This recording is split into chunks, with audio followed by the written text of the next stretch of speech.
What a week this has been for the royal family. An immensely successful state visit by King Charles and Queen Camilla to Italy. And then we have this today.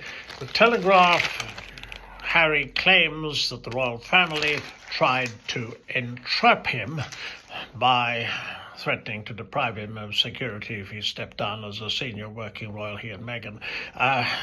Quite extraordinary. And then previously, perhaps an echo of the old Harry's secret visit to Ukraine, which I think was most successful. No one would dispute that he did this under the banner of Invictus, to see some of those affected by the terrible war, the wounded, and there's little doubt it was a good idea. But what's extraordinary is the way this recent attack has, I think, been handled, because it did seem to me that Harry had a very good case for being considered a VIP.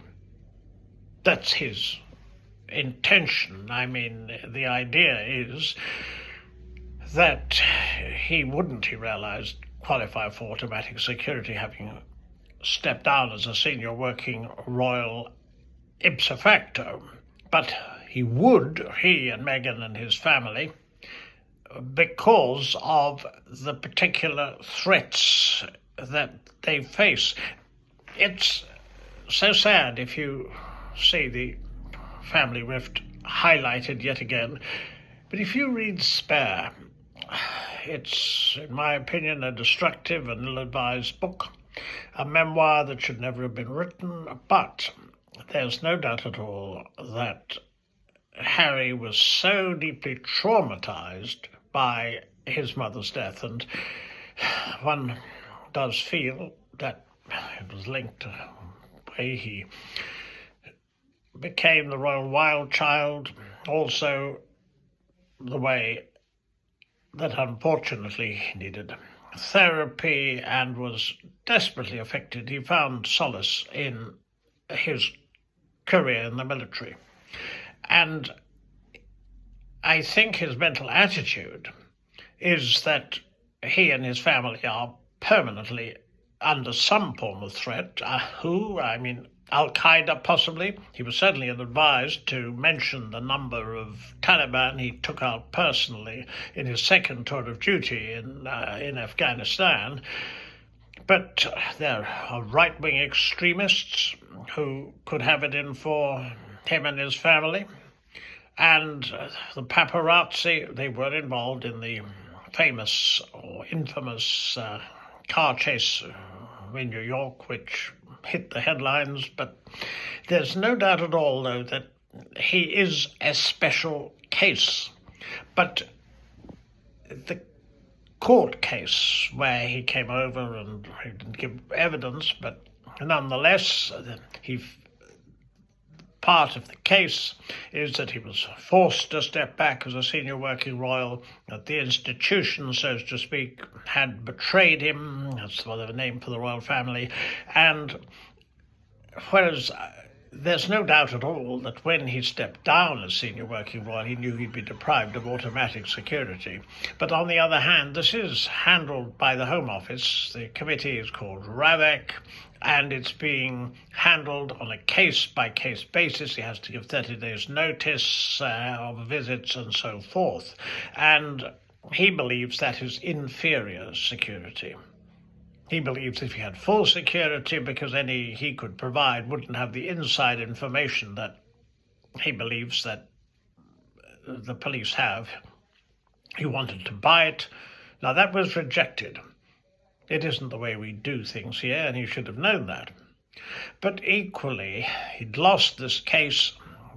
He was granted permission for a case to be reviewed in the Court of Appeal, and that's where we are, waiting for 3 judges' decisions. But I would give it to him, because I do think that he qualifies as a VIP. But the idea that in the way this headline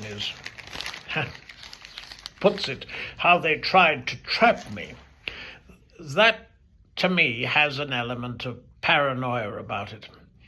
It doesn't seem to equate with what I consider reality, that this is the sort of thing that would have been considered and it was some form of plan. What concerns me, now he's come out with this attack, but that's what it is on the royal family, is where this might go.